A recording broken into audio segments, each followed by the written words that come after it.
Students, आज हम पढ़ेंगे एयर के बारे में। एयर कहते हैं हवा को। जितने भी जानदार हैं यानी कि जितने भी लिविंग ऑर्गेनिज्म हैं, जैसे कि पौधे हैं, इंसान हैं या जानवर हैं, ये सब क्या हैं? ये जानदार हैं। अब ये जितने भी जानदार हैं, इन्हें हवा की ज़रूरत होती है, एयर की ज़रूरत होती है, क्योंकि इस एयर की मदद से ये क्या करते हैं? ये सांस लेते हैं। अब एयर जो है वो किस तरह से इन्हें सांस लेने में मदद करती है, अगर हम उसकी बात करें तो एयर के अंदर बहुत सारी गैसेस मौजूद होती हैं। तो हम कहते हैं कि air is a mixture of gases. Mixture कहते हैं मजमूए को, यानी कि हवा जो है उसमें बहुत सारी गैसेस मौजूद होती हैं। और इन्हीं कुछ गैसेस में से अगर हम बात करें तो दो गैसेस ऐसी हैं जो कि ह्यूमंस, इसके अलावा जानवर और प्लांट्स जो हैं यानी कि पौधे जो हैं वो इन्हें इस्तेमाल करते हैं। और वो कौन कौन सी हैं? वो हैं ऑक्सीजन गैस और कार्बन डाइऑक्साइड गैस। अब किस तरह से इस्तेमाल होती है, अगर हम ये देखें तो यहाँ पे हमारे सामने जो है ये एक इंसान दिखाया गया है, ह्यूमन दिखाया गया है। अब ह्यूमंस जो हैं जब सांस लेते हैं यानी कि जब इनके अंदर ब्रीथिंग का प्रोसेस होता है, तो ब्रीदिंग में ये क्या करते हैं? ये ऑक्सीजन गैस अपने मुंह के ज़रिए और अपने नाक के ज़रिए यानी कि नोज़ के ज़रिए अंदर लेके जाते हैं। और जब ये ऑक्सीजन गैस को अंदर लेके जाते हैं तो सांस लेने के बाद ये क्या करते हैं? कार्बन डाइऑक्साइड गैस को बाहर करते हैं यानी कि खारिज करते हैं। अब यहाँ पे आप देख सकते हैं कि ये किस चीज़ को अंदर लेके जा रहे हैं? ऑक्सीजन गैस को अंदर लेके जा रहे हैं और कार्बन डाइऑक्साइड को बाहर लेके आ रहे हैं। और ये दोनों क्या हैं? ये दोनों गैसेस हैं। और ये दोनों गैसेस कहाँ पे मौजूद हैं? हवा में मौजूद हैं, एयर में मौजूद हैं। इसलिए हम कहते हैं जानदार जो हैं वो हवा के बगैर ज़िंदा नहीं रह सकते। इसी तरह से अगर हम एयर में मौजूद गैसेस की ही बात करें तो गैसेस जो हैं वो बहुत सारे और कामों में भी मदद करती हैं। जैसे कि अगर हम बात करें तो एक प्रोसेस है जिसे कहा जाता है रेस्पायरेशन का प्रोसेस। और रेस्पायरेशन का प्रोसेस जो है, इस प्रोसेस के ज़रिए क्या होता है? हमें ताकत मिलती है यानी कि हमें एनर्जी मिलती है। अब एनर्जी किस तरह से मिलती है कि रेस्पायरेशन के प्रोसेस में ऑक्सीजन गैस इस्तेमाल होती है और वो ऑक्सीजन गैस मदद करती है किस चीज़ के लिए? हमें हमारे अंदर ताकत मुहैया करने के लिए, यानी कि वो हमें ताकत देती है। अब ताकत किस तरह से देती है? जब भी हम कोई चीज़ खाते हैं, जब भी कोई फूड अपने अंदर लेके जाते हैं। अगर हम यहाँ पे देखें तो ये हमारे सामने कैंडीज़ हैं यानी कि टॉफ़ियाँ हैं, स्वीट्स हैं जिन्हें हम खाते हैं। अब अगर हम इन स्वीट्स की बात करें, इन कैंडीज़ की बात करें, इन टॉफ़ियों की बात करें जिन्हें हम खाते हैं, तो ये क्या हैं? ये मीठी होती हैं यानी कि टेस्ट में स्वीट होती हैं। अब जब हम इनको खाते हैं तो इससे हमें ताकत मिलती है। और हमें ताकत क्यों मिलती है?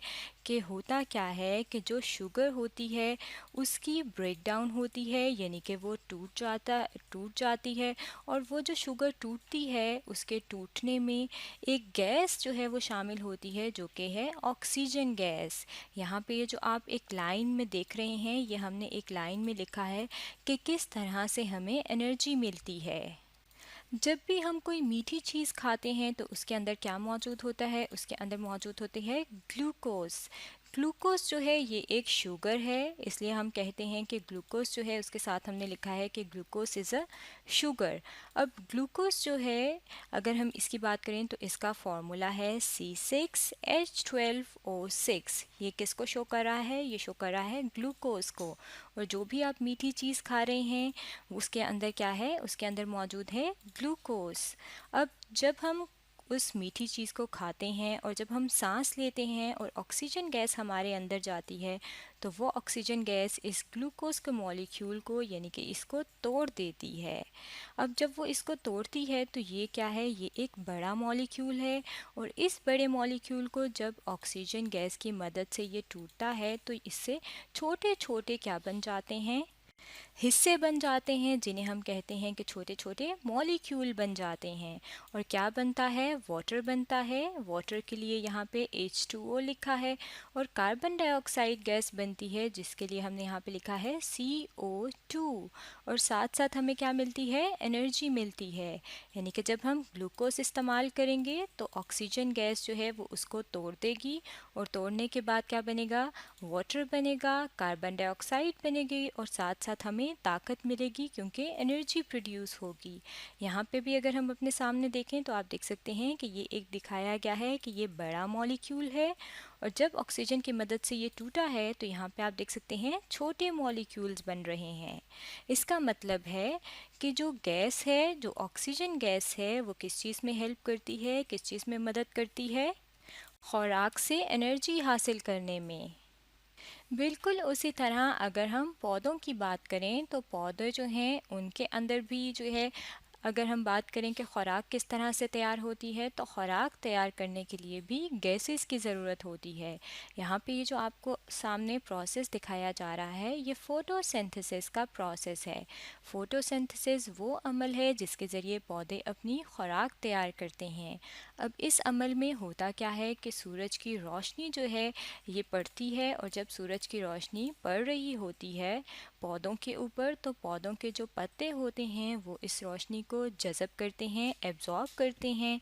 और इसके अलावा ये क्या करते हैं? ये हवा से क्या ले रहे होते हैं? हवा से लेते हैं एक गैस, और वो कौन सी गैस है? वो है कार्बन डाइऑक्साइड गैस। अब कार्बन डाइऑक्साइड गैस को ये लेते हैं, और जो जड़ों में, यानी कि जो पौधे की रूट्स होती हैं, जो ज़मीन में मौजूद होती हैं, उनमें मॉइस्चर होता है, नमी होती है, क्योंकि वहाँ पे पानी मौजूद होता है। वो पानी और कार्बन डाइऑक्साइड मिलते हैं, और पौधे क्या बनाते हैं? पौधे बनाते हैं अपनी फूड, यानी कि अपनी खुराक। और जब ये अपनी खुराक बनाते हैं तो उसके साथ क्या चीज़ खारिज होती है? एक गैस खारिज होती है जो कि है ऑक्सीजन गैस। इसका मतलब है कि एयर में जो मौजूद गैस है कार्बन डाइऑक्साइड, वो पौधों की मदद करती है किस तरह से? उनकी खुराक तैयार करने में। इसके अलावा जो बाकी गैसेस हैं जैसे कि ऑक्सीजन गैस है, वो किस चीज़ की मदद करती है? वो मदद करती है इंसानों की, यानी कि ह्यूमंस की। किस चीज़ के लिए? एनर्जी हासिल करने के लिए। और ये दोनों गैसेस कहाँ पे मौजूद हैं? ये दोनों गैसेस मौजूद हैं एयर में, यानी कि हवा में। तो स्टूडेंट्स, आज हमने स्टडी किया है एयर के बारे में।